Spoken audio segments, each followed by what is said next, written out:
Welcome to my 21st Wild Watches video. Today, I will be talking about the movies I watched in the month of September of 2017.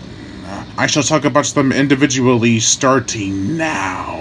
The first movie I watched was Island Claws. Now, Island Claws is a killer crab movie that is fun, has good characters, a great setting. It just kind of falls apart in the middle, and then by the end you finally get to see the monsters, and it's like, well, that was worth it. It's still an entertaining movie. It also has good pacing. Just, you want to see the monster more.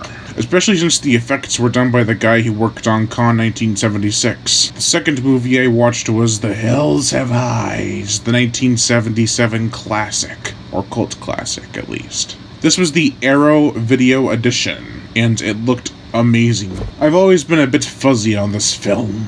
I grew up with the remake, not the original. But the original is still a great film, it just could have had a more impactful ending. Like, you get to see what happens, but it ends so abruptly that you don't really feel anything. Just shock from what has happened, not any payoff. The remake does that very well.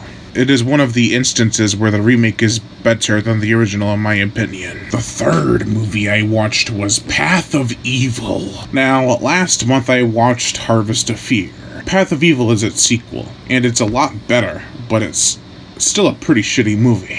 I enjoyed them both now that I look back, and when I have my reviews up for them, I will be a little harsh, but I do enjoy them. They're just not the best movies, and this one was almost 2 hours long. Terribly long movie, but it has better effects, a better mask. Even though it's a carbon copy of a Michael Myers mask, it still has some good qualities to it, and I do enjoy the story. The fourth movie I watched was It, the 2017 remake. Twice! I watched this with my girlfriend once. She hates clowns, she does not love scary movies. She wanted to see this movie for me, and I am very thankful. This movie is pretty great, but not the best movie like everyone's making it out to be. I think one of the big problems with this movie that makes it so unscary is the fact that, well, if you've seen the movie and you read the book, and if you've seen the original TV series movie, you know that the kids in the first half are safe. So all the shit that's happening to them, you're like, oh, they're not gonna get killed or anything. You know a couple of them will, but you pretty much know who is gonna die. Not in the main group, you know the main group's gonna be fine. And even if you didn't, you could kinda tell that these kids have to be in the sequel, so why would you kill them off in the first movie? It kinda makes logical sense not to kill them off. I just think that was a little bit of a problem I had with it, but it's a really entertaining scarefest. Hiya, Georgie. What a nice boat. Do you want it back? You look like a nice boy. I bet you have a lot of friends. Where's he? I bet I could cheer him up. I'll give him a balloon. Do you want a balloon too, Georgie? Oh, I'm Pennywise, the dancing clown. Yes, me, Pennywise, you, Georgie. Now we aren't strangers. Oh, the storm blew me away. Blew the whole circus away. Do you smell the circus, Georgie? There's cotton candy, hot dogs, and popcorn, that's right. Is popcorn your favorite, Georgie? Mine too, because it pop, pop, pop, pop, pop, pop, pop, pop, pop, pop.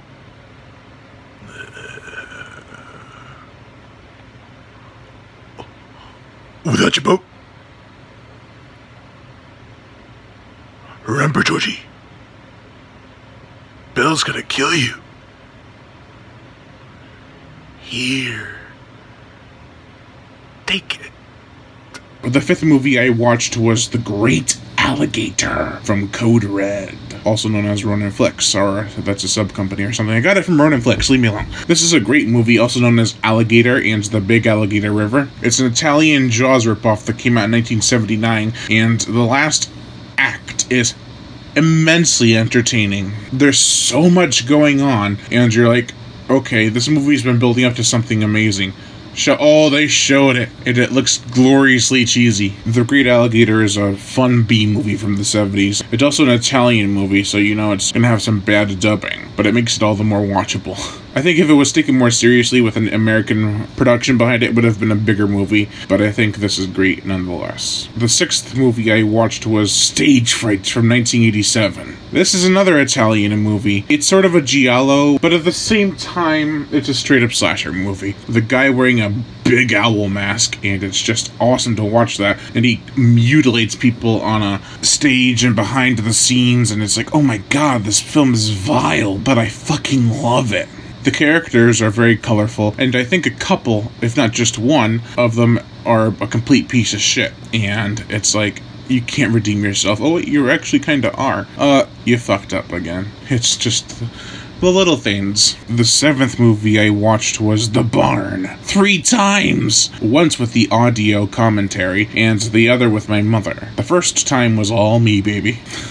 I really enjoyed this movie. It felt like it was made in the 80s. They didn't have a polished screen or anything, or a modern technology.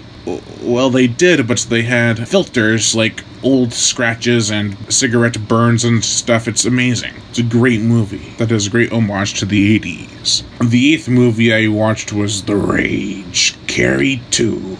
This was pretty good up until the ending. It was like, oh yeah, this has good characters. This has a great action-packed ending that's even more crazy than the first, but it's just like the first. There's bullies, she gets upset, they do something really terrible to her, and she loses control. I think this should have been called The Rage, or Rachel's Rage, or The Rage of Rachel, because it would have been a great surprise to find out this was a sequel to Carrie, and people would probably go into this movie thinking it's just a ripoff of Carrie, when in fact it's a sequel to Carrie. Decent movie. The 9th movie I watched was Leatherface.